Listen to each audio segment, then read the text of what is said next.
Welcome to the 8th video in my FPS character controller tutorial series playlist. The full playlist as well as the GitHub source code of the character controller will be linked below. In this video we're going to be implementing ladders and specifically how we handle movement and physics in relation to the player's input on ladders, and we're going to make it similar to how Counter-Strike Source does it. I'm sure I can make this a 2-minute video to do like really simple ladders, but I'm sure there's already a lot of tutorials like that on YouTube. And so in this video, we're going to be implementing a little bit more advanced ladders. Here is some Counter-Strike Source gameplay I recorded. And in Source games, I really feel like they did a good job matching the player's intention of what button they're pressing to how they want to move on the ladder. And there's a good bit of subtlety in how this is calculated. And there's even this skill-based mechanic, which I'm showing here now, ladder boosting, where you press strafe and forward at the same time, and it actually doubles your climbing speed. So there's a little bit of a skill-based mechanic too. So yeah, there's a lot of subtlety to the ladder movement code in Source games, and I think that's why a lot of people like it. The first thing I want you to notice is your climbing speed is dependent on the direction you're looking, and if you look at just the right angle, you can actually not move at all while pressing forward up the ladder. It's all about, as closely as possible, matching the player's intention of how they want to move on the ladder and guessing from their input. So if I'm looking down and pressing forward, obviously I want to go down. And if I'm looking directly up and pressing forward, obviously I want to go up. Obviously here I'm about to try to walk up the ladder, so if I press W looking at the ladder, I should move up. But also if I'm looking away, it kind of makes more sense to go down if I'm pressing forward, because the player's probably looking ahead trying to climb down the ladder. And so the intention is very dependent on which way the player is facing usually. And so if they're looking at the ladder, they're probably trying to go up, so it should be a lot more likely if they're pressing forward that they go up rather than down. And it's the same concept with facing away, like they're probably trying to go down the ladder if they're looking ahead off of it. So calculating which way they're moving based on the angle they're looking, it should be more likely to go down if they're facing away from the ladder. If you just check if they're looking beyond the halfway point or not to decide whether they're going up and down, it's just going to end up feeling really weird. Like here, it's natural to look ahead again, getting off the ladder, going onto the platform, but if I look slightly down, it starts moving me down the ladder.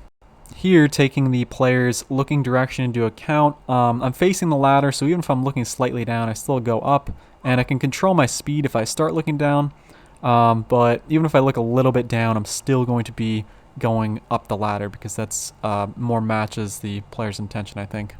And so the angle we actually are going to check against is 45 degrees, and that's what it is in Source games. And you'll actually see if I look directly up, going 200 velocity in the top right corner, and it's actually faster to go up and down looking up at a 45 degree angle. So depending on where we're looking, we kind of compare it to 45 degrees in the up or down direction to decide whether we're going up or down, and control the player's speed / direction via that. And of course, strafing up the ladder should work as well, because that's going to be, the player still intentionally trying to move towards it, so we use the same concept pretty much. And strafing left and right relative to the surface of the ladder is going to allow you to move side to side on it or come off it at any point. Same with looking directly to the side as well. That should let you dismount from the ladder and move off of it. So hopefully those visuals and that explanation of how it works in CSS will make it a bit easier to understand what we're doing over here in Godot. So first thing I'm going to do here is create some nodes for our ladder. I'm just going to create a node 3D just to hold all of the other nodes within it. And then I'm going to just make a visual for it out of a bunch of CSG box 3Ds. So this is just like the model of the ladder. It's not going to be the actual collision. And a lot of that ladder logic I was talking about, it depends on the player's position and movement direction and where they're looking relative to the ladder. So it's important the orientation and rotation that you set this ladder up. And we're basically going to set this ladder up so there's an area 3D, and it's important that the direction of the ladder, like the model, is in front of the area 3D. So when they're looking ahead, that should be the negative Z direction, because everything's going to be relative to that.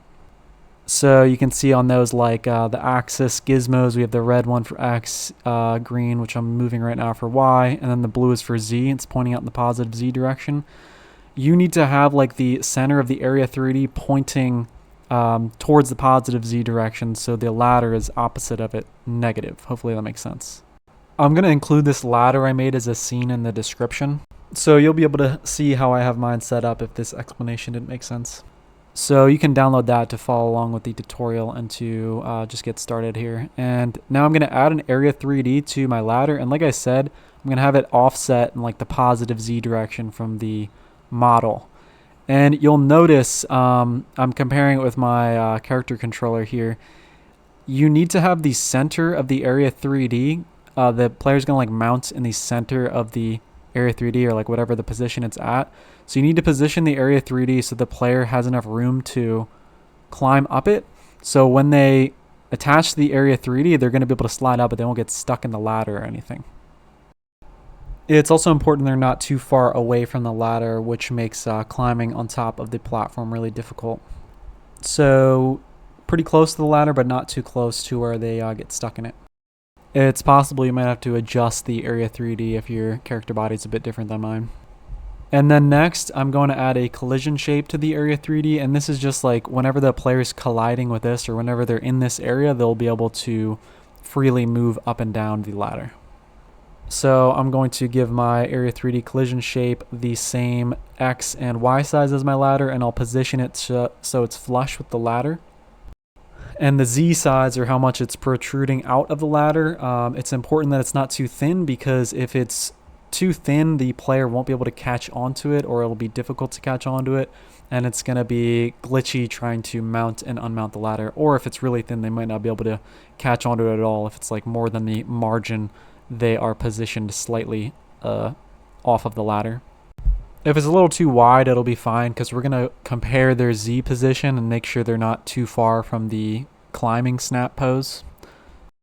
Next, I'm going to add a node 3D just as a marker. This isn't going to actually like affect any collision or anything, but I'm going to use it to check in code where the top of the ladder is, and I'm just going to call it top of ladder so we can access that in code and check if the player is like above the ladder, mounting it from the very top, to make it a little easier to get on and less glitchy.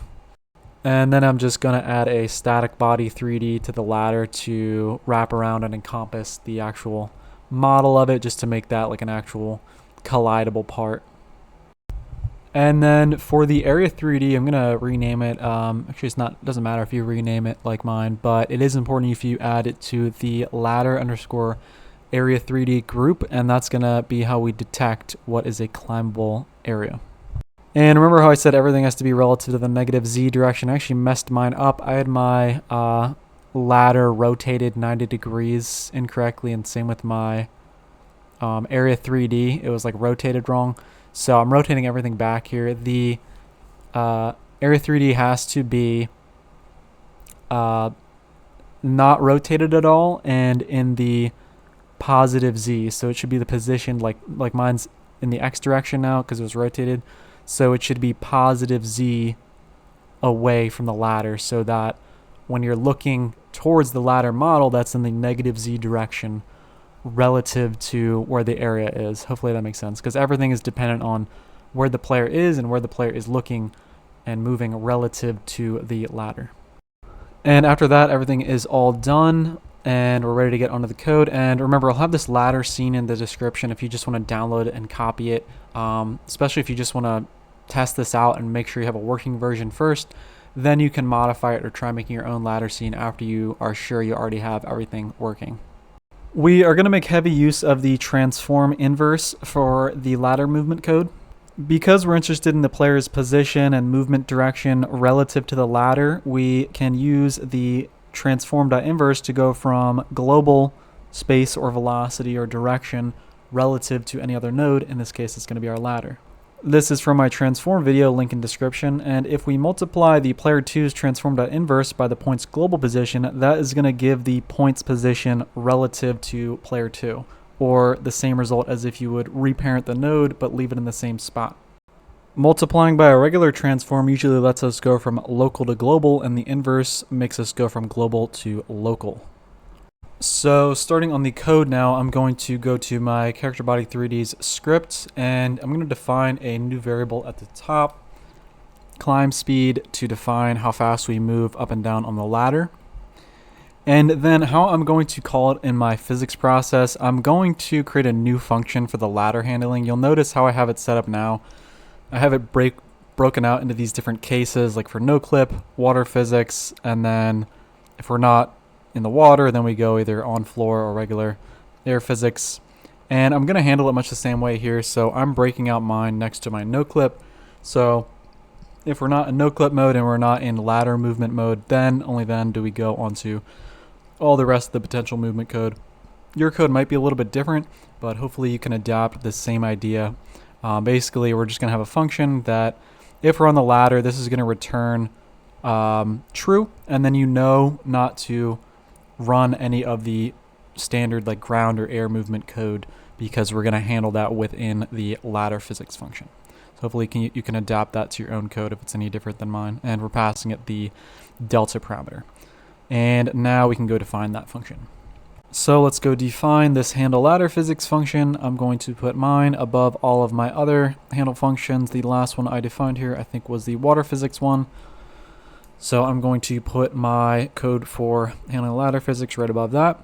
And I'm going to define this cur ladder climbing variable just to keep track of whether we're currently stuck to a ladder or not. And handle ladder physics takes the delta parameter, the physics process delta, which is how much time has passed since the last frame. Returns a bool as to whether we're on the ladder or not. And yeah, we're going to keep track of whether we're currently climbing the ladder or if we need to still start climbing it. So like if we're already stuck to it or not. And the code for like starting to mount it is going to be different than if we're like already stuck to it. So we're just checking, were we already on the ladder at the start of this frame? So if the current ladder we're climbing is not null, and if we were like already climbing the ladder, perhaps we are off of it now, we've like came off the top or jumped off the side or ran on the floor, whatever. And so we're double checking that we're still overlapping the area 3D. And then if we are not currently climbing a valid ladder, then I'm going to go into this part here, set the cur ladder climbing to null. And then we're going to do this get tree, get nodes in group. This is where it comes in that we defined the group ladder underscore area 3D in the node groups tab on the area 3D we created. And this just lets us get all of the ladders that are in our scene. So we're going to iterate through all of them, all the ladders in the scene. And then we're going to check if it is overlapping our character body 3D. If so, then we set the current ladder we're climbing to that ladder. I think that's pretty simple. And then we just break out the loop because we already found a ladder. And if we didn't find anything, that would have been null. So if the ladder we found was null, as in we didn't find anything here, then we just return false. We're not going to do the ladder movement code. And then after that, we are going to define a bunch of code here in this part to handle ladder movement. And then we'll return true because we are on the ladder in that part. So we are going to be using the transform 3D type a lot here. So I'm going to do my best to explain what's going on here. I'll try to assume you don't know anything about them, but if you really want to truly understand what's going on here and you don't know about transforms yet, I would recommend my transform video linked in the description. It gives a more detailed explanation. If you still don't get it, you can ask in the comments and I will do my best to explain. So like I said, we're using the inverse of the transform, putting it in a variable because I'm going to use it a bunch of times here. And I am multiplying by the ladder global transform inverse by the player's global position to get the player's position relative to the ladder.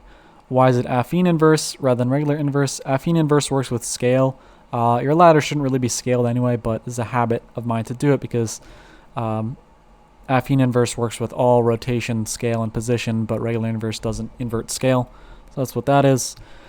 Then we are putting the forward and side move into the variables here. So I'm getting the whatever you have defined in your project settings input map tab for your left, right, up, and down for your character. Mine are bound to WASD here. And the joypad analog stick. And so if it's up, that would be 1. And then if it's down, I'm subtracting to make it -1. So same thing. So like forward and back between 1 and -1, but whether it's forward and back, same with left and right. And then we are going to put the forward and side move relative to the ladder here. So I'm doing this affine inverse again. The basis only encompasses the rotation and scale. There's no position being applied here. This is relevant because it's a direction. So we just are trying to move the direction. Here we multiply by the regular inverse, not the basis, because it's the position. But here we're just doing a direction, so we are only concerned with making the rotation and scale relative. And then, we're putting the forward and side into vector 3's. So forward, like I said, is going to be negative z. So if we're pushing up, that would go negative. So -1 is going to be forward. Side, left and right, we're putting into the x coordinate of the vector 3. Then multiplying it by the camera's basis global transform, that will make it relative to the camera. So if we're looking directly up, then the forward would be straight up in the air, even if we're pressing W, which would normally be like straight ahead of the character. This makes it relative to the camera. So like if we want to climb up the ladder, if we're pressing W, we want that to happen if we're pressing up. So we'll use it for that type of thing. And so first make it relative to the camera, the input direction relative to the camera. And then we are making that again relative to the ladder. So we're jumping up and down transforms here. Hopefully that makes sense. All right, next part here, we're getting the strafe velocity. So this will be how much we're moving side to side on the ladder.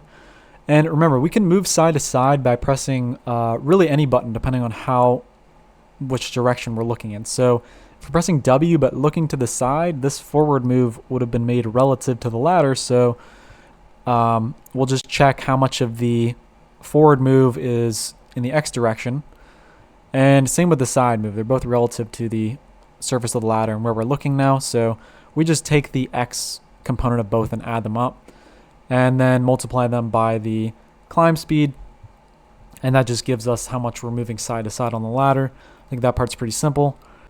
And for the climb velocity, it's a little bit more complicated. There's a few more things to take into account to, like I said, make it like intuitive for the player and properly guess where they're intending to move based on both where they're looking and what they're pressing. So there's a couple things to take into account here. And to get the up and down climbing velocity, we are first going to take into account the strafing is a little bit simpler. So just if we're strafing into the ladder, so that would be into the negative z direction, then we're going to go up. And if we're strafing away, then we would go down. So that's a little bit simpler. We don't really have to take into account the camera direction as much for that.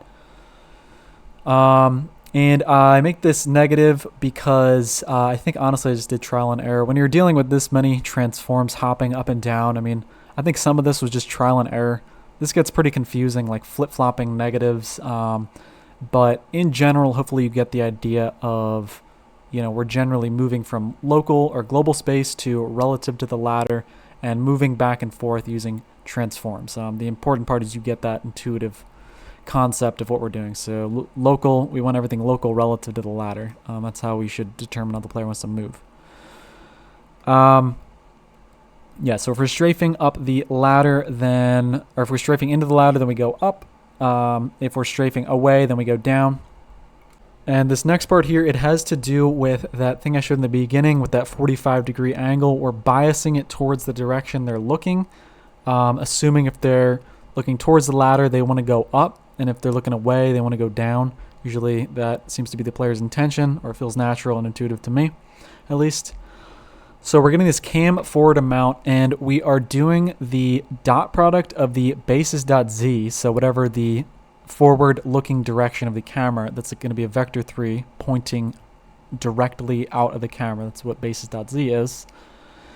More from the transform video, keep plugging it, but would recommend that if you really want to understand this. And we're doing a dot product of the forward direction with the forward direction of the ladder and checking.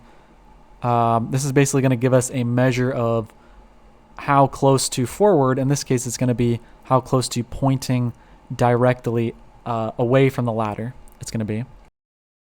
Quick review of what the dot product is. It lets us check how much two vectors are pointing in the same direction. So exact same direction, the dot product will be 1. As they approach perpendicular, the dot product will approach 0. And as they approach pointing directly away, the dot product will approach -1. And this works for any two vectors in 2D or 3D as long as they're normalized of length 1. And when we say dot product, we just mean multiplying the x of one vector by the x of the other vector, y by the y, and z by the z, and then adding up the results of each of those. And why that turns out to be a measure of how much they're pointing in the same direction is a question for another video, but hopefully you understand the dot product enough for now. Yeah, now we got this measure of how much the camera is pointing away from the ladder or facing towards it. We know which direction it's facing. And then we can use that in this big calculation right here. So we're doing the dot product again, and we are doing vector3 dot up. So yeah, as opposed to like what I showed in the beginning, we don't want them, like we want to bias it in like 45 degrees from up, depending on where we're looking. So if we rotate the up vector down 45 degrees and then use that as like the reference for what the up direction is, or what direction the player should be looking to move straight up the fastest they can, that will give us this effect of biasing it. So we're rotating the up vector, and then we're doing the dot product again with the ladder forward move. So again, this is giving us a measure of how much we are moving towards the whatever up axis angle or up axis vector that we set for the ladder. And we're checking, so if the forward was directly 45 degrees up and we're facing the ladder, this would be 1, which is why in the beginning, like I showed in CSS, it's actually faster to look at a 45 degree angle up than directly up, because like they're biasing the up direction 45 degrees, rotating it down. And then we also multiply this -45 by the camera forward amount, and this basically gives the effect of flipping it depending on which direction we're looking. So if we're looking directly towards the ladder, it will be biased up, and if we're looking down, it's biased down.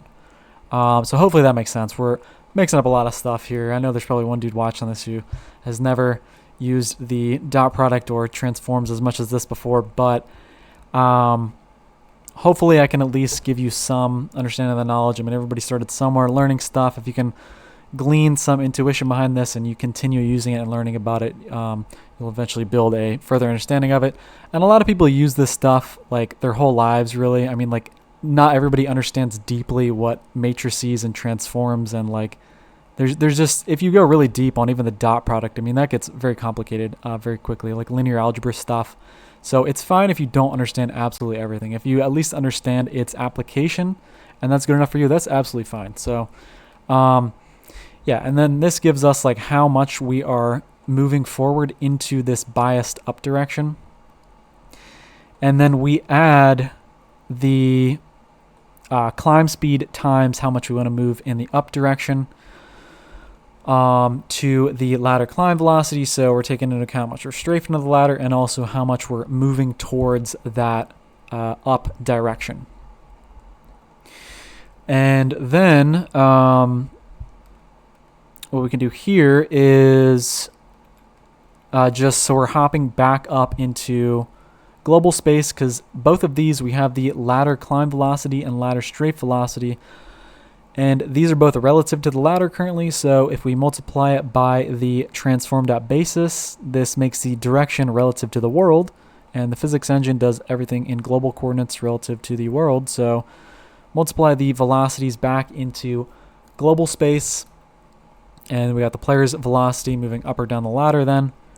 And then finally, we're going to snap the player to the ladder like this and call move and slide. So we're just setting the relative position to the ladder dot z to 0, and then moving the, don't know why I wasn't using the variable I set here for that, but yeah, we're just moving the position relative to the ladder after we snap it to z equals 0. So we're snapping it onto like the area 3D surface of the ladder surface. Snapping the player's position onto the ladder surface is equals 0, and then moving it back to world space, setting our global position like that, and then move and slide. And now with that, we have most of what we need to get Sourcelike ladder mechanics working. You'll have this familiar up and down motion. We got this, it's biased in the direction you're moving. It's kind of hard to get off the ladder right now, so we're going to add a couple more pieces to the code for that. But this mostly works, and it has that natural intuitive behavior depending on where you're looking. And so for the next part of the code, I'm going to be using this wishdir variable, and using this, I have this variable set up in my code. You might have it if you follow my previous tutorials. This just gets the world wish move direction. So we put whatever the player's input direction is relative to the character, and we're going to use that in this next part. If you don't have it, you can add this line somewhere in your code or do some equivalent somewhere in your code. I'm going to use it in this next part here.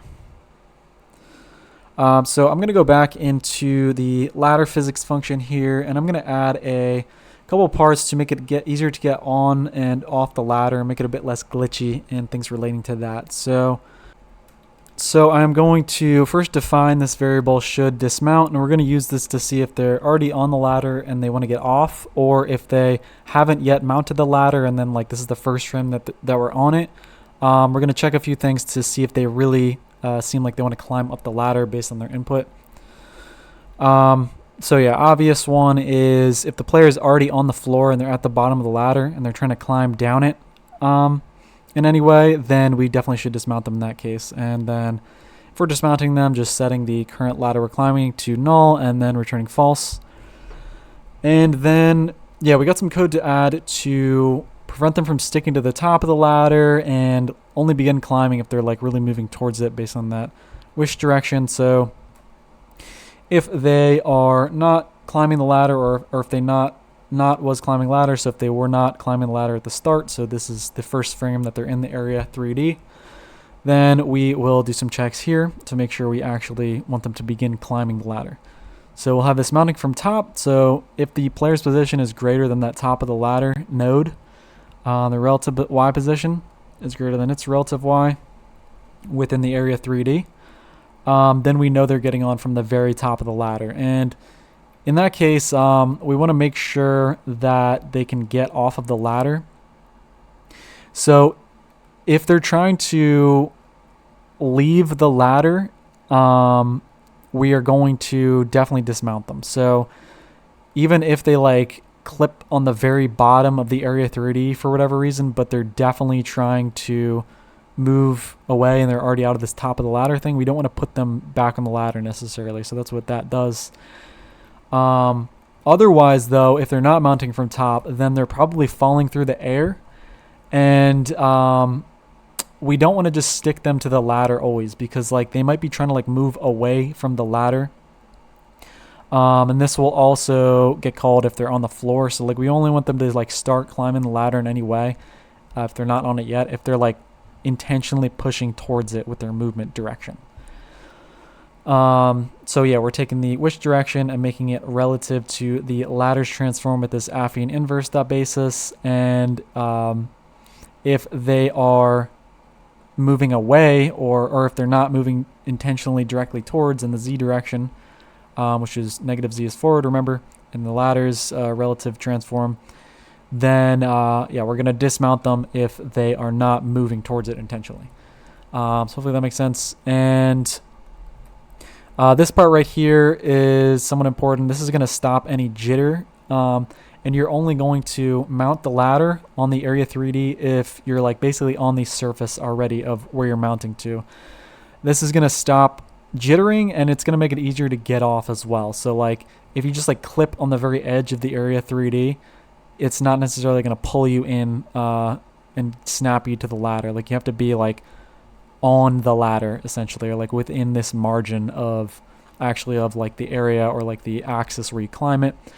I just found this to make it a lot better in multiple ways. So and one more final add here before we're done. I'm going to allow the player to jump off the ladder mid-climb. So if we were climbing the ladder and we haven't returned by this point, then we're on the ladder.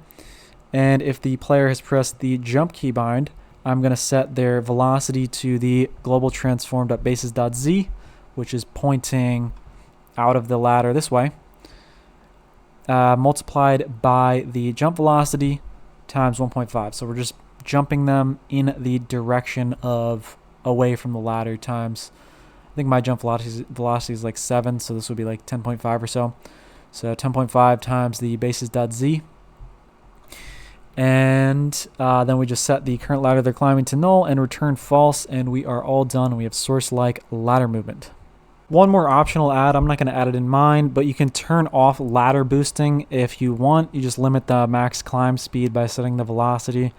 This is a mechanic in Source games where if you look directly up to move up the ladder and then also strafe into the ladder at the same time, you'll go like twice as fast or so, because you'll see here we're splitting like the strafe and the climb and multiplying the climb speed separately.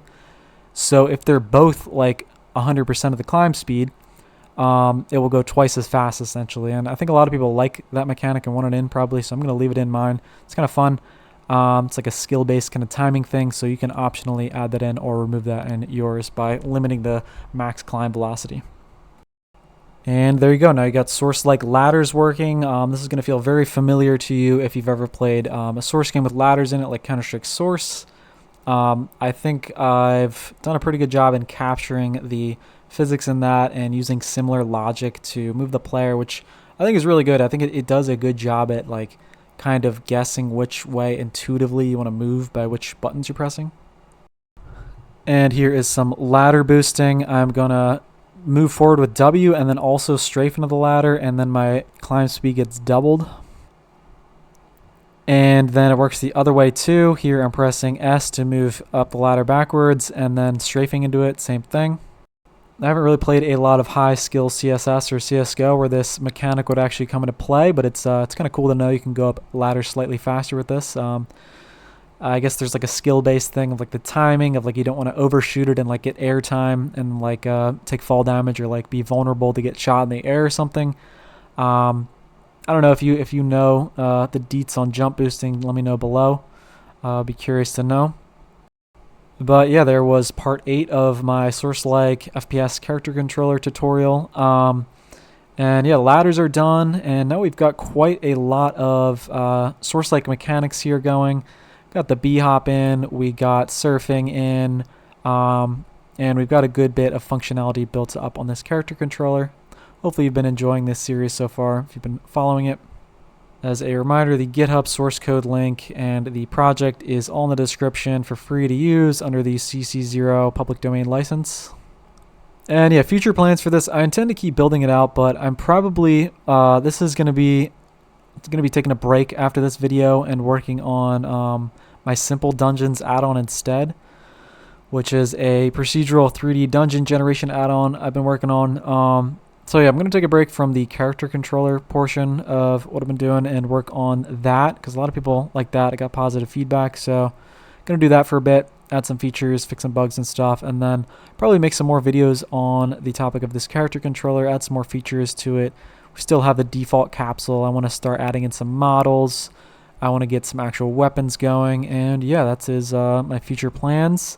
Let me know what you think in the comments, and if you enjoyed, rate, comment, subscribe for more, and thanks for watching.